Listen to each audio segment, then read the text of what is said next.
This video is audio content only. It does not contain any video footage or images. If you are expecting visual content, please be aware.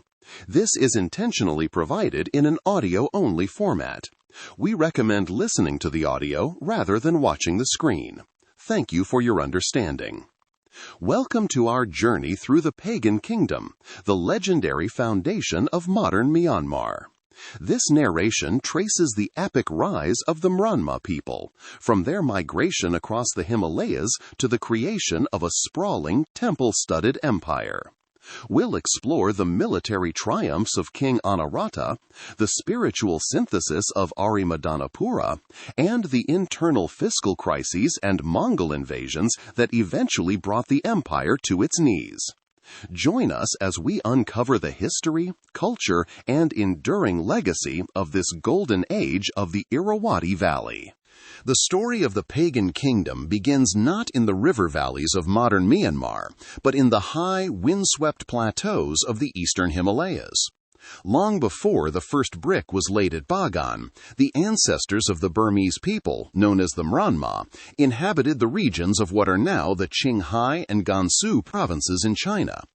These people were part of a broader Tibeto-Burman linguistic family, and their journey south was a gradual process shaped by the shifting tides of imperial power and environmental necessity.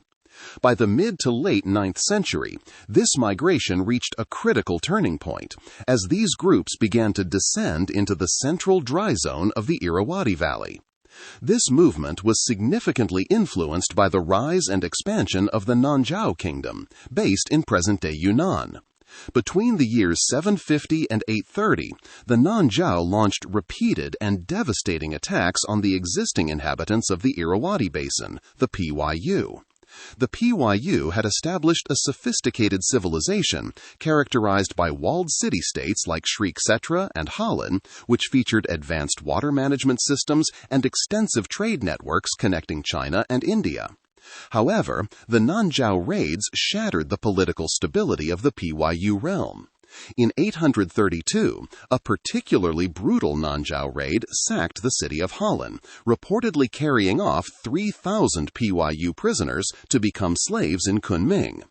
This left a power vacuum in the Central Plains, an area the Chinese records described as being inhabited by a humane and peaceful people to whom war was virtually unknown.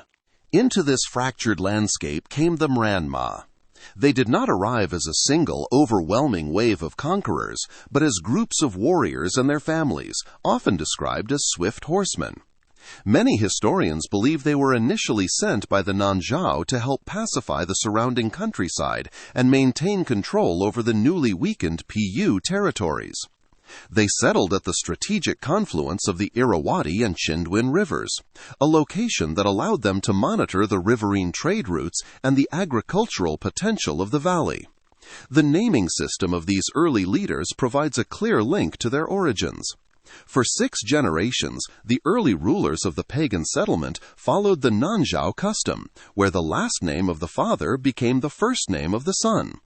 While scholarly reconstruction focuses on these migrations from the north, the Burmese chronicle tradition offers a more legendary and prestigious account of the kingdom's origins. The Glass Palace Chronicle, compiled in the 19th century, seeks to connect the Burmese monarchy to the lineage of the Buddha himself. This narrative tells of a prince named Abhiraja of the Sakya clan from Kosala in India. After suffering a military defeat by the neighboring kingdom of Panchala around 850 BC, Abhiraja supposedly led his followers into northern Myanmar. They settled at Tagong and founded a kingdom, marking the start of what the chronicles claim was the first Burmese dynasty. According to these traditional accounts, Abhiraja had 2 sons, Kanyaza Gi and Kanyaza Nge. The elder son ventured south to found his own realm in Arakan, while the younger succeeded his father at Tagong. The chronicles list a succession of 31 kings, followed by another 17, before the scions of Tagong moved further down the Irrawaddy to found Sri Kshetra near modern Phai. When the power of Shriksetra eventually waned, the chronicles say that Thamodarit, a nephew of the last king of Shriksetra, founded the city of Pagan in approximately 107 AD. This site was said to have been visited by the Buddha during his lifetime, who predicted that a great kingdom would arise there 651 years after his passing. The chronicles describe the earliest form of the pagan state as a collection of 19 villages. These included settlements such as Nyang-u, Naga-so, Naga-kit, Maji-ki, Hut, Kyauk-zaga, Atathane, Nyang-wun, Anuradha, Dazangkun, Yawamon, Kenlo, Koko, Tangpa, Miejadwen, Phayat-ya, Singu, Yanlut, and Yawazaik. This confederation of villages was initially a modest principality, struggling against both natural challenges and rival groups. The legendary figure Pusauhti, who the chronicles claim came to power in 167 AD, is celebrated for his bravery in defeating the enemies of the state and implementing the first law treatises. Another pivotal figure in these traditional accounts is King Papa Sarahan, who is traditionally credited with launching the Burmese calendar on March 21, 640 CE. This act of temporal standardization served to anchor the kingdom's identity within a specific cosmic and historical framework, long before the era of imperial expansion. While the dates in these myths precede the archaeological evidence by centuries, they reflect the deep-seated cultural desire to establish a continuous divine lineage. In reality, the settlement at Pagan likely grew slowly, absorbing the remnants of the Pyu culture it supplanted. There is little evidence of a violent overthrow. Instead, radiocarbon dating suggests human activity at Hailin continued until about 870 AD, indicating a gradual overlapping of populations. The Mranma settlers borrowed extensively from the Pyu, who had already been influenced by Indian traditions since the 4th century. The early iconography, architecture, and scripts found at Pagan show a seamless blend of Burman and Pyu forms. The Pyu had already introduced the concept of the 12 gates for the signs of the zodiac in their city planning, a pattern that would endure in Burmese royal architecture for 1,000 years. The physical environment of the settlement was a defining factor in its development. Pagan is located in the middle of the dry zone, a region sheltered from the heavy monsoon rains by the Rakhine-Yoma mountain range.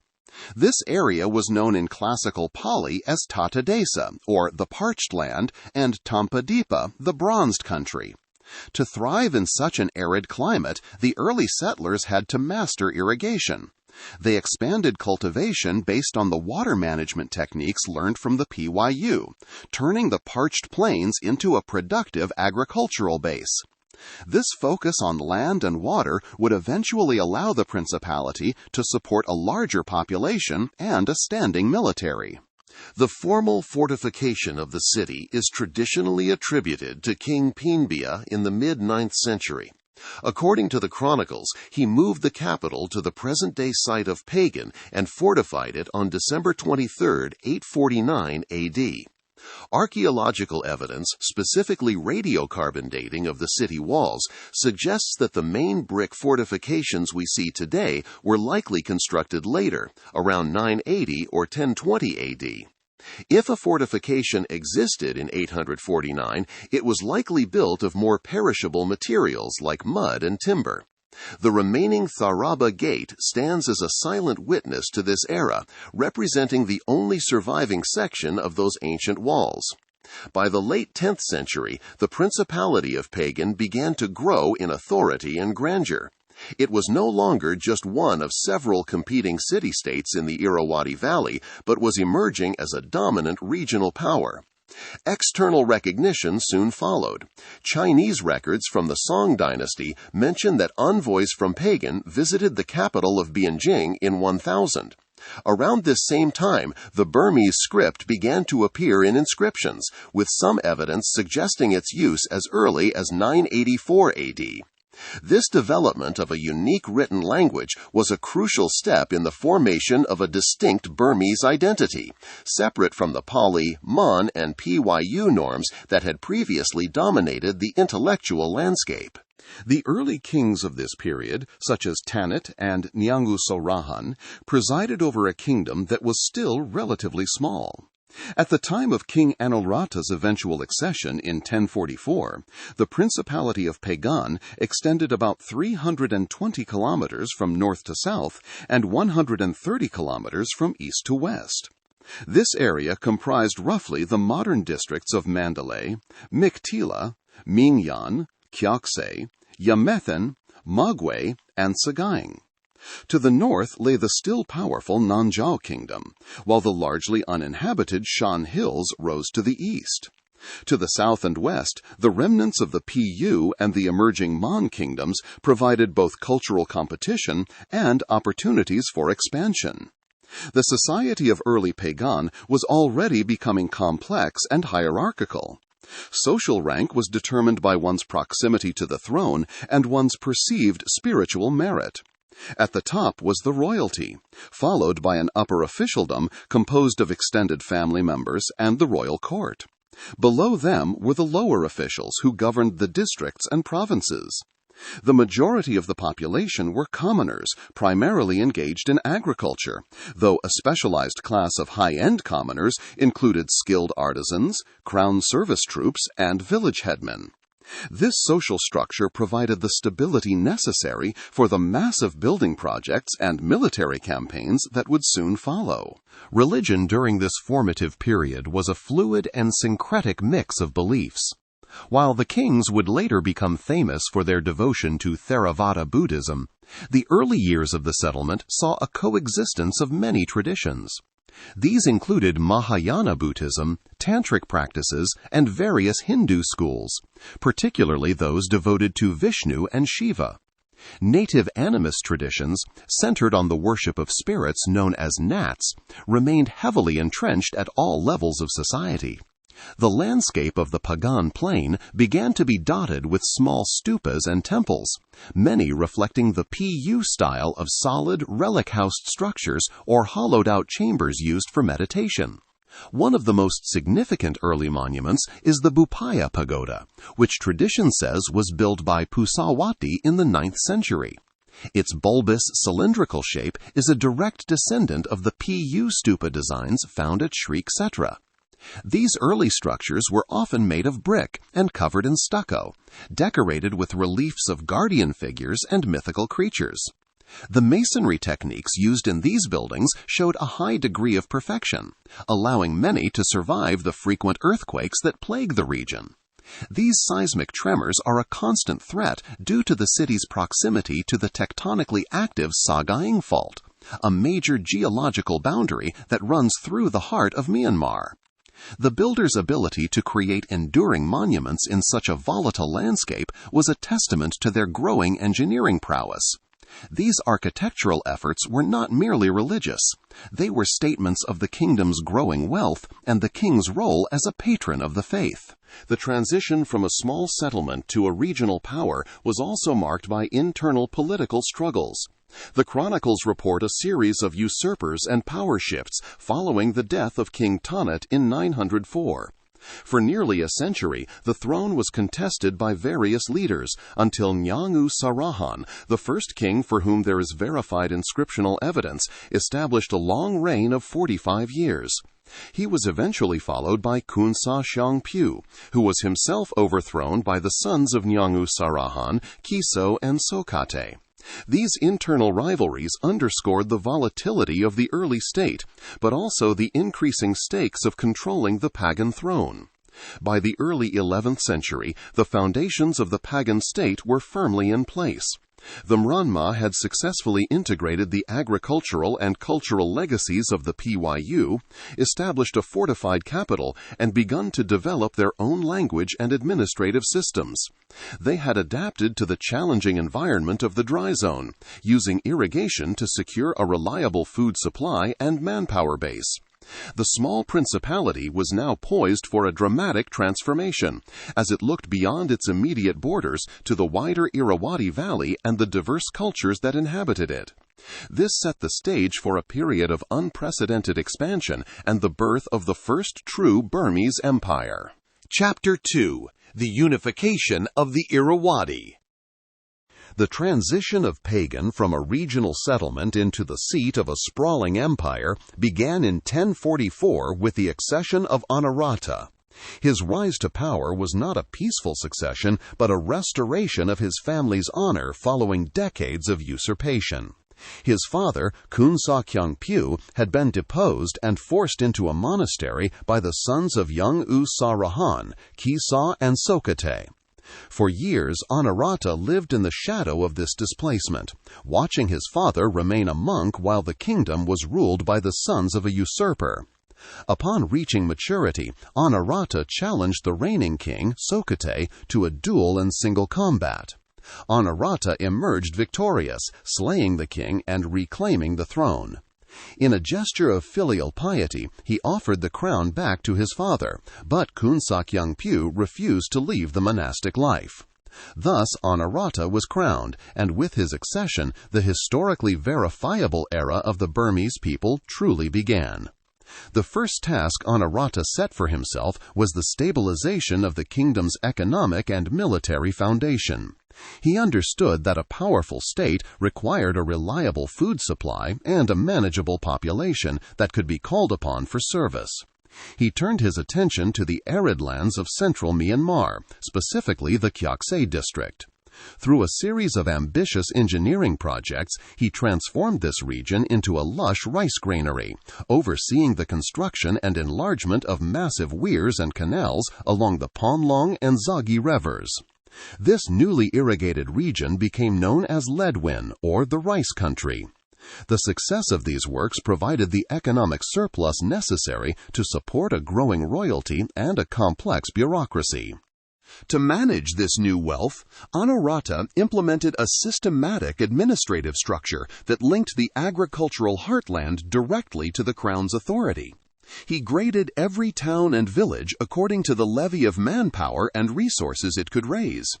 This was not a standing army in the modern sense, but a highly organized, mobilized levy system. By categorizing settlements based on their capacity to provide soldiers and laborers, Anawrahta ensured that the crown could rapidly assemble a formidable force for both massive construction projects and long-range military campaigns. This administrative reform turned a collection of villages into a cohesive state capable of projecting power far beyond its borders. While the economy grew, Anawrahta sought to unify the spiritual life of his people to provide an ideological foundation for his rule. Before his reign, religious practice was a fragmented mix of traditions, including the influence of the Ari monks, whose practices incorporated tantric rites and local animism. The turning point came when he encountered a Mon monk named Shin Arahan, who had traveled to Pagan from the southern kingdom of Thatan. Shin Arahan preached the doctrines of Theravada Buddhism, emphasizing a disciplined, scripture-based approach to the faith. Anawrahta was deeply moved by these teachings and converted, making Theravada Buddhism the official religion of his court. This was a strategic move. By adopting a faith with a clear scriptural tradition, he could provide a unifying moral and legal framework for his expanding empire. The adoption of Theravada Buddhism led to the conquest of Thatan in 1057. Traditional accounts state that Anawrahta sent an embassy to King Manuha of Thatan requesting a copy of the Tipitaka, the sacred Buddhist scriptures. When Manuha refused, Anawrahta launched a massive invasion of the south. The campaign was successful, and the pagan forces captured the city. The aftermath of this victory was culturally transformative. Anawrahta did not merely loot the city, he transported approximately 30,000 Mon prisoners, including the entire intellectual and artistic elite, back to Pagan. This massive influx of monks, scholars, and highly skilled artisans brought advanced architectural techniques and literary traditions to the capital, fundamentally altering the city's cultural trajectory. Crucially, this period saw the formalization of the Burmese script. While 1058 is the traditional date for the adoption of the alphabet following the fall of Thaton, archaeological evidence suggests the script was in use much earlier. This linguistic evolution is perhaps best exemplified by the Ma-Yazidi inscription, often called the Rosetta Stone of Burma. By featuring identical text in 4 languages, Pu, Old Mon, Old Burmese, and Pali, it serves as a vital bridge between the ancient cultures of the valley and the emerging Bamar state. Regardless of the exact origin, Anarafta's reign saw the script standardization as a tool of statecraft. The use of the vernacular language allowed for the codification of laws and the recording of history, a vital step in the growth of a distinct Bamar identity. As the Burmese language began to eclipse Pu and Mon as the primary medium of administration, the diverse populations of the valley began to coalesce into a single national entity. Anarata's military and diplomatic campaigns extended the empire's reach to the furthest corners of the region. In the northern Shan Hills, he secured the frontier through a combination of force and diplomacy. He established a series of 43 forts along the eastern foothills to monitor trade and defend against incursions. To further cement these ties, he married Princess Sa Monla, the daughter of the Shan chief of Mogwang. This marriage was a key diplomatic strategy, illustrating his intent to integrate the Shan chiefs into the Pagan political orbit rather than merely subjugating them. The true extent of Anarata's authority is verified not just by chronicle claims, but by concrete archaeological evidence. His victory terracotta votive tablets, emblazoned with his name in Sanskrit, have been found in Katha to the north, Thazi to the east, and Minbu to the west. These tablets serve as markers of his reach, proving that his administration was active across a vast geographic area. He also ventured north to the Nanzhao Kingdom in search of a Buddha tooth relic, and while he did not obtain the relic, the expedition confirmed his status as a major regional power capable of challenging the established order in Yunnan. To the west, Anawarata extended his influence into northern Arakan and the Chin Hills, ensuring that the Irrawaddy Valley was protected by a ring of tributary states. In the south, his conquest of the Tenasserim coast was a significant geopolitical maneuver. By securing control of the peninsular ports, he gained command over vital transit points between the Indian Ocean and China. More importantly, this expansion checked the westward encroachment of the Khmer Empire, which was then at its height under the rule of Angkor. By establishing Pagan as the dominant power on the coast, Anawarata ensured that the Irrawaddy Valley would remain the primary political and economic center of the region. The cultural synthesis of Anawarata's reign also required the management of existing local beliefs. While he promoted Theravada Buddhism, he was pragmatic enough to realize that the native belief in knots or spirits was too deeply entrenched to be discarded. Instead of banning these practices, he sought to subordinate them to the Buddhist hierarchy. He established a pantheon of 37 official knots, placing the Buddhist deity Thogyamin at their head. This was a political act of consolidation, ensuring that the populace could continue their traditional rituals while acknowledging the supremacy of the state religion and the king who championed it. Anarakta's role as a protector of the faith extended beyond his own borders. In 1071, he sent a complete set of the Tipitaka to Ceylon, helping to restart the Theravada tradition there after its clergy had been decimated by Chola invasions. This act established a long-standing religious and diplomatic link between Pagan and Ceylon, cementing the kingdom's reputation as a global stronghold of the faith. By the end of his 33-year reign, Anarakta had transformed a modest settlement into a unified empire. He had created a robust economic system based on irrigation, established a centralized administrative hierarchy, and provided his people with a shared religious and linguistic identity. The term Mranma began to appear more frequently, signaling the emergence of a clear national consciousness.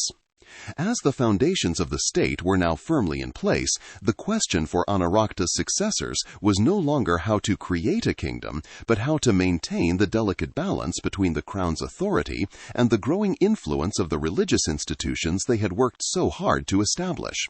The very structures that provided the empire with its initial strength were beginning to evolve in ways that would challenge the power of the throne in the centuries to come. How would the later kings of Pagan manage the immense wealth and spiritual prestige that Anarakta had bequeathed to them? Chapter 3. The Sacred Tapestry of Arimaddanapura. At its height, the city of Arimaddanapura, the foe-crushing city, was a sprawling metropolis of the spirit, a landscape where the horizon was defined not by mountains, but by the gilded and terracotta peaks of thousands of temples. To walk through the streets of the capital was to move through a living mandala, a physical representation of the Buddhist cosmos. The air was thick with the scent of incense and the sound of bells, but the spiritual life of the city was far more complex than a simple devotion to a single creed. While the kings of Pagan were the primary champions of Theravada Buddhism, the cultural reality on the ground was a rich, fluid, and often unorthodox tapestry that wove together various threads of Indian philosophy, local spirit worship, and esoteric Buddhist practices. The architectural heart of this synthesis was the Ananda Temple, commissioned in 1105 by King Kyansitha. Kyansitha was perhaps the greatest unifier of the pagan era, a ruler who understood that a stable empire required more than just military dominance. It required a shared cultural language. He actively patronized Mon scholars and artisans, making them the intellectual elite of his court. The Ananda Temple itself was a masterpiece of this collaboration, reflecting a cruciform design that combined Indian Buddhist iconography with a distinctively Burmese sensibility. Inside, 4 giant standing Buddha images, each 10 meters tall, faced the cardinal directions, their serene faces illuminated by clever architectural light shafts. Yet even within this bastion of Theravada devotion, the influence of other traditions was visible. The temple's base was decorated with terracotta tiles depicting the Jataka tales, but the craftsmanship and specific motifs often betrayed the hands of artisans who were as familiar with Hindu aesthetics as they were with Buddhist scripture. Kyansitha's genius lay in his ability to appease the various ethnic and religious groups within his realm. He linked his own genealogy to the real and mythical ancestors of the Pu city-state of Sri Kshetra, calling his kingdom Pu even though a Burman ruling class held the reins of power. This was a deliberate attempt to claim the golden past of the Irrawaddy Valley for his new empire. He supported the Theravada monks who arrived from Ceylon, but he also maintained a court filled with Brahmins from India. These Hindu priests were essential to the functioning of the state. They were the masters of court ritual, the experts in astrology, and the guardians of the legal traditions that would eventually be codified into the Burmese vernacular. Hinduism was not merely a religion for the court elite, it had a physical presence in the city. The Nathlongkyong Temple stands as the only surviving Hindu structure in the Bagan archaeological zone, dedicated to the god Vishnu. It was built to serve the needs of the Indian merchants and the Brahmin advisors who lived within the city walls. In this temple, Vishnu was celebrated alongside his various avatars, including a depiction of the Buddha as the 9th avatar of Vishnu. This was a common theological bridge in the medieval world, allowing Hindu and Buddhist practices to overlap in ways that contemporary observers might find surprising. The presence of Saivite and Vaishnava schools meant that the city's intellectual life was constantly fertilized by the philosophical, psychological studies of the Indian subcontinent. While Hinduism and Theravada Buddhism provided the formal structure of the state, a more mysterious and esoteric form of Buddhism thrived in the shadows and the village outskirts. This was the world of the Ari monks, who practiced a form of Buddhism heavily influenced by Mahayana and Tantric traditions from Bihar and Bengal. Before the reforms of the 11th century, the Ari were the dominant religious authority in Upper Myanmar. They were known for their magical rites, their belief in alchemy, and their involvement in secular affairs. Even as the kings promoted the more disciplined Theravada path, the Ari influence lingered. The Payathansu Temple, a three-shrine complex dating to around 1200, is a striking example of this persistence. Its interior murals are filled with Mahayana and Tantric imagery, depicting various bodhisattvas and figures that do not belong to the Theravada canon. These paintings, rich in color and detail, suggest that the transition to a single orthodox faith was a slow process that took centuries to complete. The most deeply rooted element of this cultural landscape, however, was native animism, which was formally integrated into the state religion through the subordination of the 37 knots to the authority of the Buddhist deity Phagyaman. Arimaddanapura was also a cosmopolitan center for secular studies, often referred to by scholars as a university city. It attracted monks and students from as far away as the Khmer Empire and Sri Lanka. At its demographic peak around the year 1210, the kingdom's total population was estimated to be between 1.5 and 2 million people, a concentration of humanity that fueled its intellectual and architectural ambitions. The city was full of learned women, a fact noted in external records which described a society where women participated in the intellectual life of the monasteries and temples. The Gandavamsa, a historical text of the region, lists 23 prominent teachers who wrote their works in the city.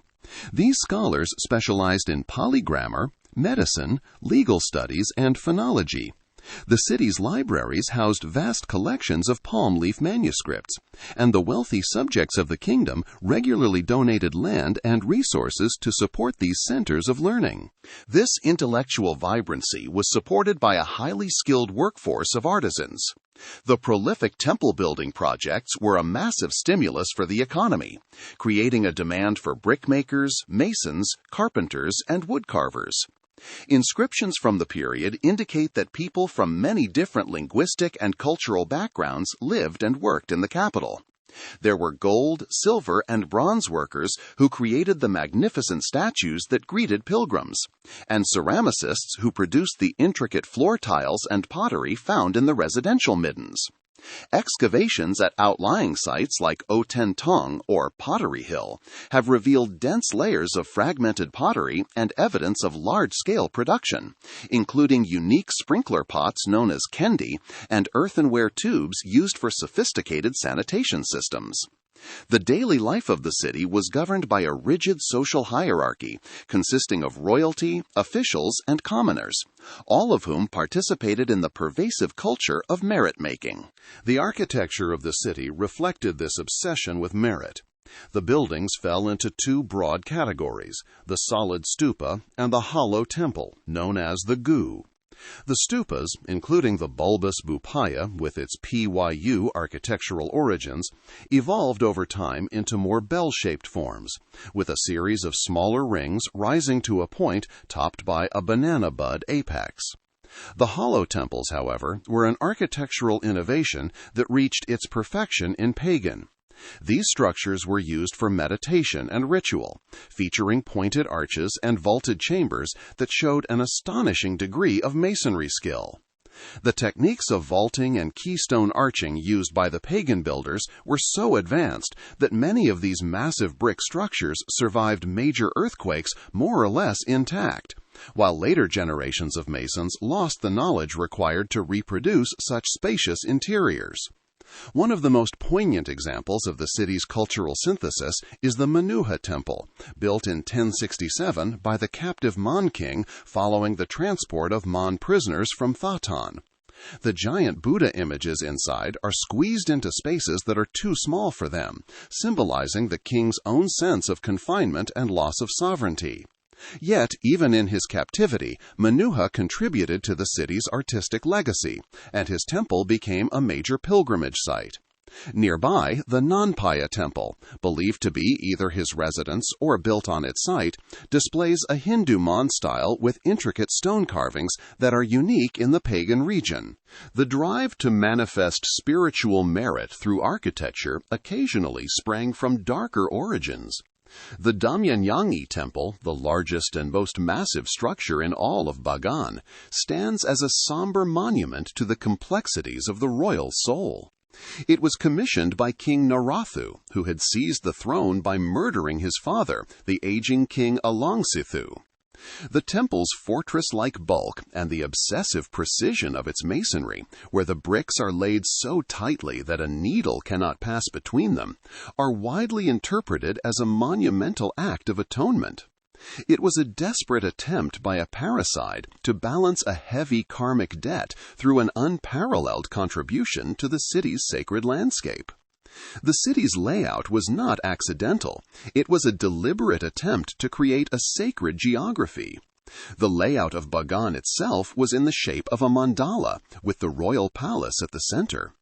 The 5 stupas built by King Anuratha delimited the boundaries of the capital, creating a protected spiritual zone. This sense of order was also applied to the administration of the kingdom. The introduction of standardized weights and measures by King Alangsithu provided the impetus for the monetization of the economy, with the silver kyat becoming a recognized currency. This allowed for more efficient trade and taxation, which in turn funded the increasingly grandiose temple projects of the 12th century. By the reign of Narapati Sithu, also known as Sithu II, the synthesis of Burmese culture was complete. The Burman leadership was now unquestioned, and the term Mranma was used openly in inscriptions. The Burmese language had replaced Pyu and Mon as the primary written medium of the kingdom. Sithu II also realigned Burmese Buddhism with the Mahavihara school of Ceylon, ensuring that the kingdom remained connected to the most orthodox traditions of the Buddhist world. During his reign, and that of his successor, Tilomenlo, the city reached its zenith of political and administrative development. The Sulamani and Gaudapalan temples were built during this period, representing the quantitative and qualitative peak of Pagan's monumental architecture. The intellectual and spiritual life of Arimaddanapura was a delicate balance of competing and complementary forces. It was a place where a king could be seen as an avatar of Vishnu in the service of the Buddha, where a Mon captive could build a temple that would be venerated by his conquerors, and where a village farmer could donate a small piece of land to a monastery in the hope of reaching enlightenment. This fluidity was the source of the kingdom's strength, allowing it to absorb and integrate the diverse cultures of the Irrawaddy Valley into a single, vibrant civilization. The city was a cosmopolitan hub that looked both inward to the spirits of the land and outward to the great traditions of India and Southeast Asia. The prosperity of this era was built on a foundation of rice and trade, but it was expressed through a relentless drive to accumulate spiritual merit. Every new temple, every gilded stupa, and every donated manuscript was a brick in the wall of the kingdom's religious identity. The wealthy and the powerful competed to see who could build the most impressive monument, leading to a landscape that was increasingly crowded with the fruits of their devotion. By the mid-13th century, this religious zeal had transformed the parched plains into a forest of brick and stone, a testament to a golden age of Burmese culture that seemed as though it would last forever. Yet, the very practices that created this magnificent landscape were also creating the conditions for its eventual decline. The continuous flow of wealth into the hands of the religious authorities was beginning to alter the economic balance of the state, as more and more of the kingdom's resources were placed beyond the reach of the crown. This paradox of prosperity would eventually test the limits of the Pagan state, even as its cultural influence continued to spread across mainland Southeast Asia. For a time, however, Arimaddanapura remained the undisputed center of a world where the sacred and the mundane were inextricably linked, and where the gods of many traditions lived together in the shadow of the Buddha's serene gaze. The stability and bounty of this period would be the legacy that the later kings passed on to their successors, unaware of the internal and external challenges that were beginning to gather on the horizon. Chapter 4: The Fiscal Crisis of the Merit Economy. The majesty of the pagan empire was built on a foundation of rice and faith, but by the mid-13th century, these two pillars began to exert a crushing weight upon the monarchy. To understand how one of the most powerful empires in Southeast Asian history could hollow itself out from within, one must look at the specific spiritual logic that governed the lives of its people. This was the culture of merit-making, or kutho, a practice so deeply embedded in the Burmese identity that it eventually superseded the needs of the state itself. In the worldview of a pagan citizen, from the highest prince to the lowest farmer, the accumulation of spiritual merit was the only true form of long-term investment. Wealth was not something to be hoarded for its own sake. It was a resource to be transformed into religious monuments, land for the monkhood, and the support of the clergy to ensure a favorable rebirth in the next life. The paradox of this devotion lay in the legal and economic status of religious donations. When a king, a minister, or a wealthy widow donated a tract of land to a monastery or a pagoda, that land was traditionally declared tax-free in perpetuity. These donations often included not just the soil, but the people living on it, the crown service troops and farmers who were now reclassified as pagoda slaves. Their labor and the produce of the land were diverted from the royal treasury to the upkeep of the religious institution. During the early years of the empire, when there were still vast tracts of wild land in the Irrawaddy Valley to be cleared and irrigated, this was not a pressing issue. The crown could simply open new frontiers to replace what had been given away. However, by the mid-1200s, the upper Myanmar heartland had reached its geographic limits. Following the earlier transformation of the Kyaksi district into a rice granary, Ledwin, through irrigation projects, these systems could no longer be easily expanded. A critical tipping point was reached. The rate of land reclamation fell significantly behind the rate at which existing productive lands were being dedicated to the Saga. The state was effectively cannibalizing its own tax base to feed its spiritual hunger. Despite the lack of new land, the social pressure to make merit did not subside. It intensified. As the state stopped expanding its borders, the internal tax base began to shrink. By the year 1280, it is estimated that between 1/2 and 2/3 of the cultivatable land in Upper Myanmar had been alienated to the religion. This created a situation where the Buddhist clergy became a massive, tax-exempt state within a state, holding the best land and controlling a significant portion of the labor force. The reign of Tilominlo marked a visible shift in this economic trajectory. While he is often remembered for his piety, his reign signaled the beginning of a deteriorating state treasury. Tilominlo was the last of the great temple builders, but the geography of his projects revealed the crown's growing desperation. His later temples were built in remote lands far from the Pagan region, a choice that specifically reflected the exhaustion of resources in the heartland. To manage a state that was becoming increasingly difficult to fund, Tilominlo delegated much of the governance to a privy council of ministers. While this council provided a more organized court structure, it also created an environment where the king became detached from the levers of power. This administrative shift allowed for a new form of internal decay, ministerial land grabbing.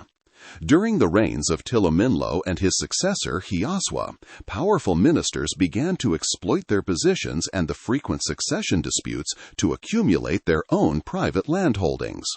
These officials were no longer merely servants of the crown. They were competitors for its dwindling assets, carving out estates that further stripped the monarchy of its tax revenue. The quantitative standard of monumental architecture began to decline as a result.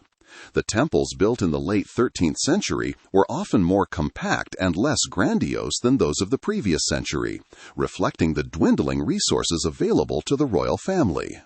The implications for the monarchy were devastating. A Burmese king's power was not absolute in the modern sense. It depended heavily on his ability to retain the loyalty of his courtiers and military servicemen through the granting of land and resources. This created a vicious circle that would prove fatal to the empire. As the crown lost control over land and labor to the religious sector and the ministerial class, it lost the ability to provide the traditional rewards that ensured the loyalty of the palace guards and provincial governors. When the king no longer had land to give, the bonds of loyalty began to fray. These essential defenders of the realm found themselves underfunded and under-resourced, which directly invited external challenges from the Mons in the south and the growing Mongol threat in the north. The crown did attempt to fight back against this trend through the mechanism of purification. Periodically, a king would announce a purification of the clergy, a process intended to root out corrupt monks and seize lands that had been donated under questionable circumstances. While framed as a religious reform, these were essentially fiscal audits designed to balance the books. However, these reclamation efforts were rarely successful in the long term. They met with fierce resistance from a powerful and well-organized clergy who could mobilize public opinion against any king seen as infringing on religious merit. The Saga possessed a level of wealth and social influence that the crown could no longer match, and the purification purchase often ended in political compromise rather than significant land recovery. This economic shift also altered the social hierarchy of the empire. As more people became associated with religious estates, a new class of individuals emerged who were essentially outside the traditional administrative reach of the king. These people were managed by the monasteries, and their primary obligation was to the spiritual order rather than the political one. This fragmentation of the population made it increasingly difficult for the central government to conduct censuses, collect taxes, or conscript soldiers for the defense of the realm. The administrative systems that had once been the model for Southeast Asia were now being used to manage a state that was losing its vital energy. The monetization of the economy, following the introduction of standardized weights and measures and the silver kyat currency by King Alangsithu, now served to facilitate the movement of wealth into religious hands. Scribes, accountants, and bankers were needed more than ever, but they were often employed by the wealthy monasteries to manage their vast estates rather than by the king to manage the empire. The intellectual vibrancy of the capital remained, but it was increasingly focused on the preservation of the past rather than the challenges of a shrinking treasury.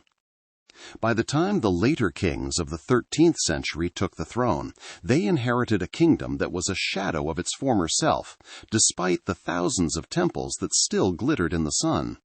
The crown service troops were disgruntled, the treasury was nearly empty, and the once mighty administrative machine was clogged by the weight of tax-free religious wealth. The landscape of Pagan, with its dense concentration of stupas and temples, was a testament to the kingdom's prosperity, but it was also a map of its diverted resources. Every brick in a new temple was a resource that could have been used to fortify a city or pay a soldier. The economic paradox of merit-making had reached its logical conclusion. The more the people sought spiritual security through donations, the more they undermined the physical security of the state. This was not a matter of a lack of faith, but an excess of it, a religious zeal that had tilted the national strength to a breaking point. As the royal authority weakened, the peripheral regions began to sense the crown's inability to enforce its will. The tributary states, which had once provided the manpower and wealth that fueled the capital's grandeur, began to withhold their payments, sensing that the heart of the empire was no longer capable of projecting power.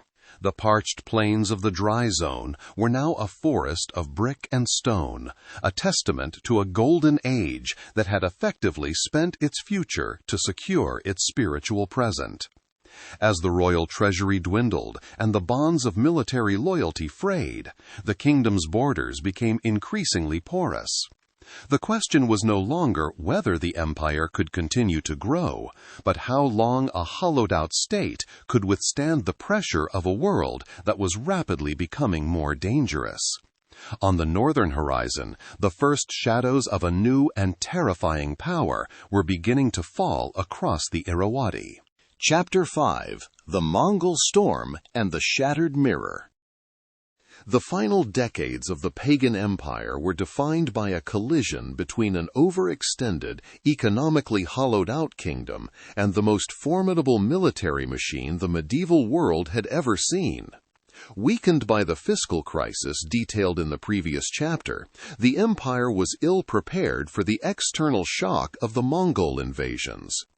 The reign of King Narathihabate, which began in 1256, was a period where the grand titles and thousands of temples of his ancestors could no longer mask the erosion of the central tax base or the fraying loyalty of the provincial military.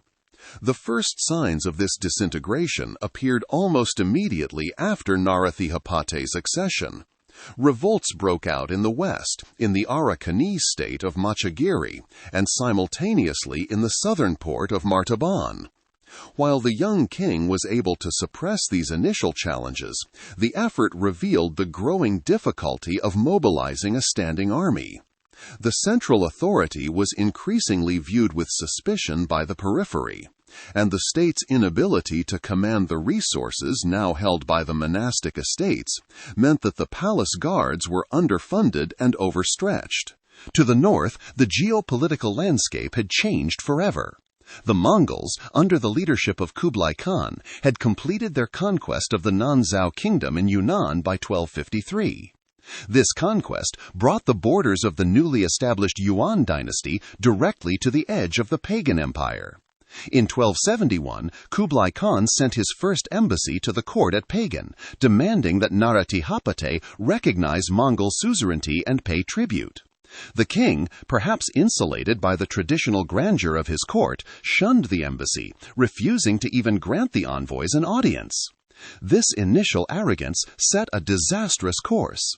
When a second embassy arrived in 1273, the situation escalated from diplomatic snub to direct provocation. Narathihabate ordered that the members of the Mongol embassy be massacred, an act of defiance that effectively sealed the fate of his dynasty. The Mongol response was systematic and relentless. In 1277, the first major military confrontation took place at the Battle of Nangasongyan.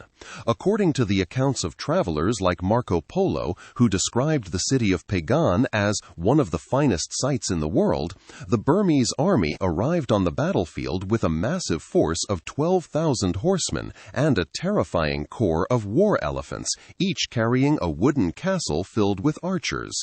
The Mongols, however, were masters of adaptation. Realizing that their horses would not charge the elephants, the Mongol commanders ordered their troops to dismount and advance on foot. They used their superior composite bows to rain arrows upon the elephants, specifically targeting the animals' eyes and trunks.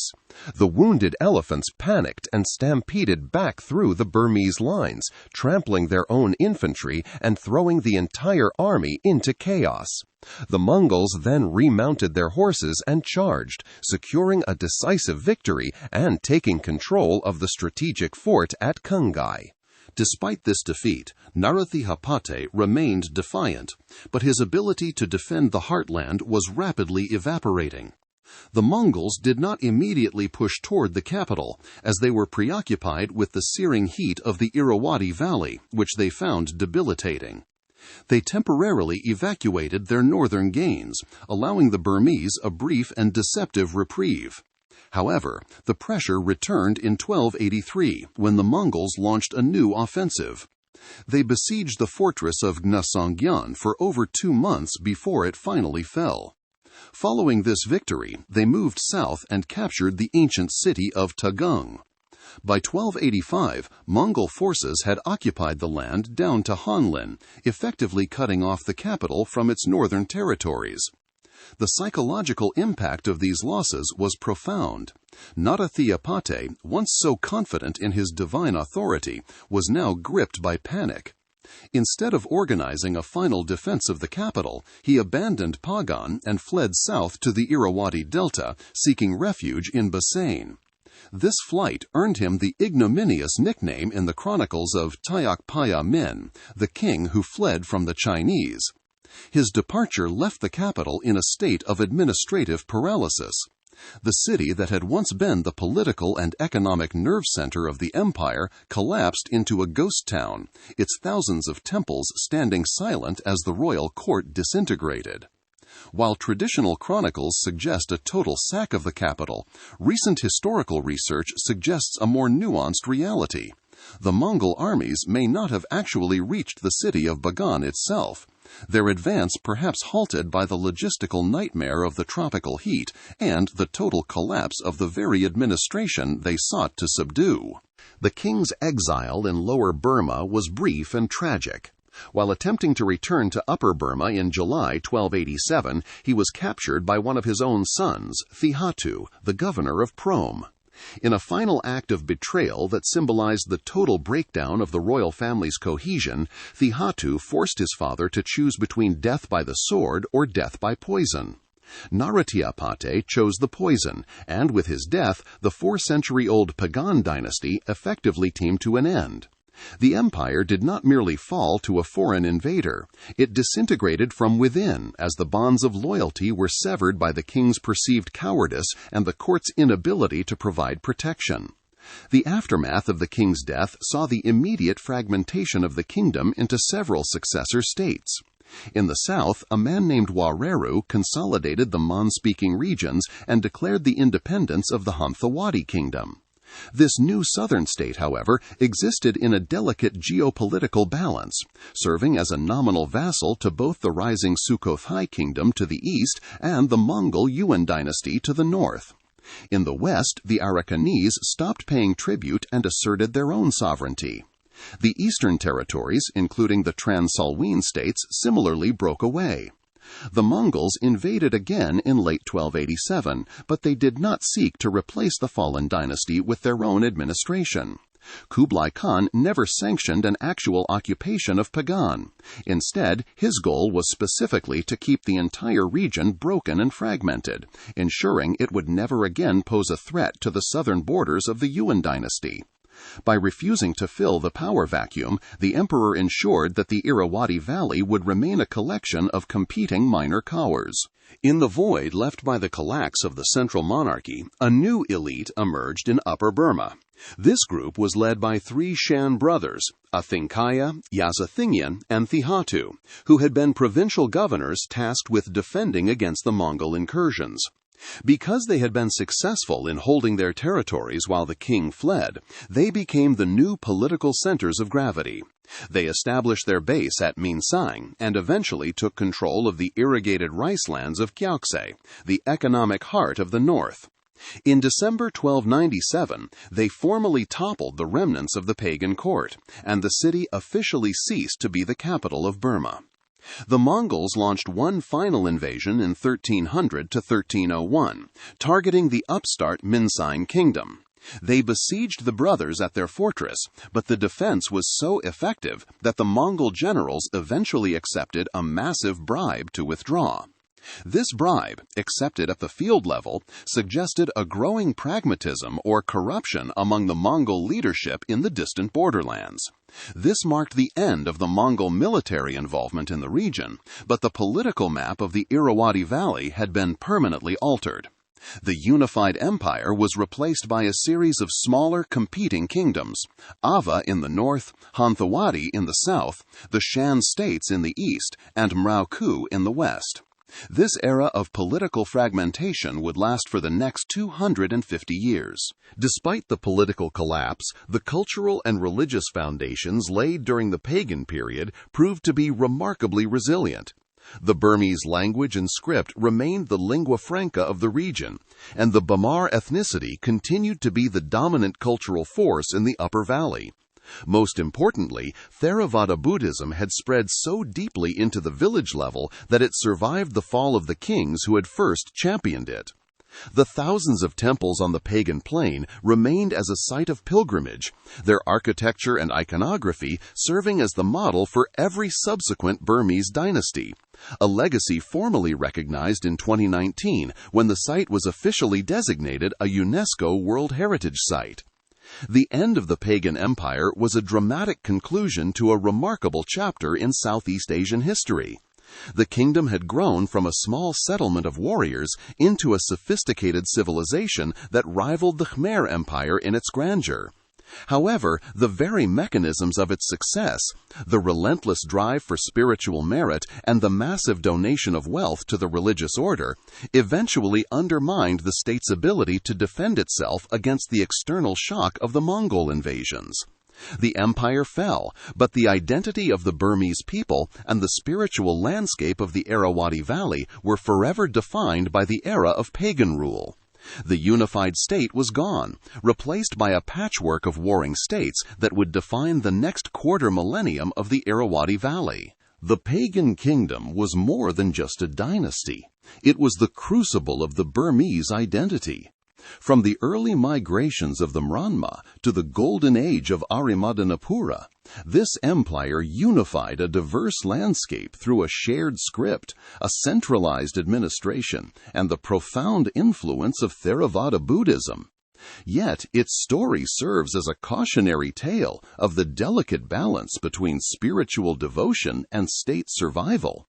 By hollowing out its treasury to build a forest of brick, the kingdom secured its religious legacy at the cost of its political future. Today, the thousands of silent temples on the Pagan plain stand as a haunting reminder of a civilization that sought to manifest the eternal in a world of shifting power. Was the sacrifice worth the enduring cultural soul it created? Thank you for listening to this journey through the rise and fall of Pagan.